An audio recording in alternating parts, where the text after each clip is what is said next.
Hey everyone, it's Tom. It's FANzine Live. We are doing world zines, and we are not going super far out into our world, but we are going to cross over the border, and we're going to go north to Toronto, Canada for Blitz.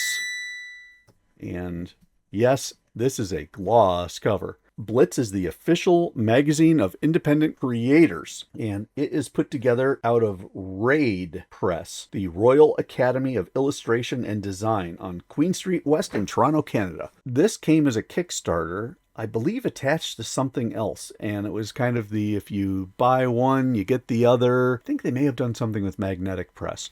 Anyway, I didn't really have an opinion on this, but I thought, if I can get the other for a song, I'll do it. And this was the other, and I love it. First off, the book is huge. These are big, big magazines. We are looking at basically 10 by 13, I would say, pages. And as you will see inside, and I'm only going to share one of them with you. Okay, we're going to look at issue 2 because that's the most recent one. You can get these things online. I will put the information on how to get it in the show notes. Very heavy gloss cover. That's a very strong cardstock for a magazine. It's not full cardstock, I wouldn't say, but gosh, it's got to be close. Interior, slightly less gloss, more of a semi-gloss, as you can see, because you got actually, this isn't even as heavy. This is almost like a lacquer type finish on the outside where, you can see the line there for the light. Here it's a little less so, it's a little more muted. Here it's even more muted. But the beauty of all this is, they say their mission is simple: champion independent creators, tell powerful stories, get them into the hands of people who care.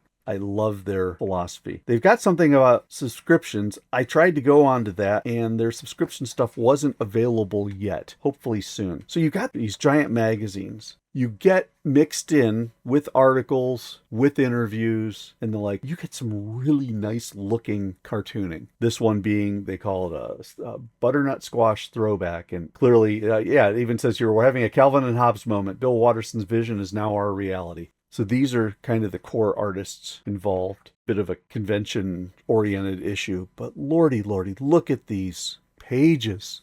Look at these pages. It's just amazing. When you get up to this size of a page, it's almost like you're looking at like an absolute edition or an artist edition or something like that. It would not surprise me if the artists were drawing at this size. The font size is a little larger than normal. In my mind, I'm guessing there's no shrinkage on these pages, which makes them all the better. A little bit of casually comics with Sasha Wood. But then you also get little cartoons mixed in as well. Black and white with beautiful toning. Gotta be digital, but dang if it's not good.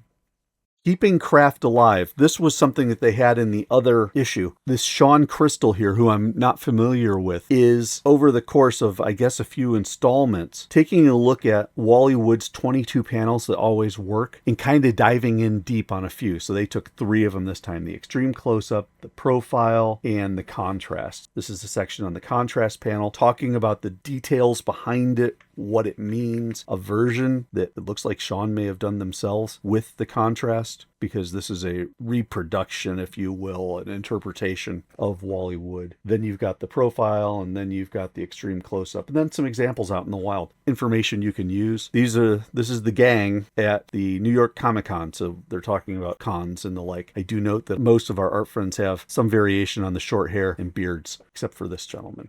Magnus Merklin. So you've got an art profile done by Tiffany Babb, who I believe is done, I think she's the one who does the comic creator newspaper combination of the interview that Babb apparently has done, some photos of the artist, tools, studio, but then also some scans of the artwork.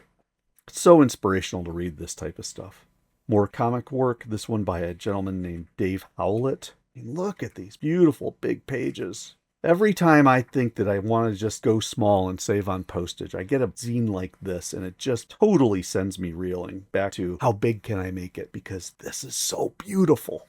Wartime effort. Remember, we're talking about Canada here, and this article did a review of the wartime Canadian comics. Canada has been smartly protective of their creative abilities and making sure that from a creative point of view that Canada is not overwhelmed by the States. During the war, World War II, there was a time period where they basically shut down the American comics industry up in Canada. And so Canadian creators created their own sets of comics, probably the most famous of which is Mr. Monster, who was redone and brought back by Michael T. Gilbert, who lives up in Ohio. And it was done for Eclipse Comics.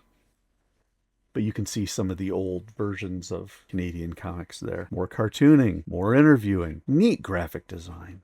And then a portfolio spotlight. This one is Alex DeFrancesca. Look at this stuff. This is Metal Hurlant grade work. Then an interview with Matteo Scalera. Neat little bit here talking about the craft, and you can see how these individual elements are numbered. And notice that each of the numbers has a comment attached. So like number 1, I always try to use these kinds of identical panel gags here and there on my books. He talks about how it works and how he works. More cartoons, from fandom to fiasco. And then, and this is a really good example, print quality is so strong in this magazine. You can do work like this, which it looks to me like pastels. I don't think it's watercolor, but lordy, they're incredible. A little bit of horror. Creators we love. Shout outs. Almost in a Phoenix Productions fanzine mode where I talk about the things I love. Well, this Maria Luigia Donati hands out some flowers to looks like 6 different creators with a small example of each of their work, so you get a sense of why they like it the way they do. Then some advertising, some contributor stuff. And then I guess the back cover is something to be admired and achieved. I didn't think I was going to enjoy this as much as I did. I thought it was just going to be a throw-in on a crowdfunded project, but lordy, this is something special. I'll have information again on how to get it in the show notes.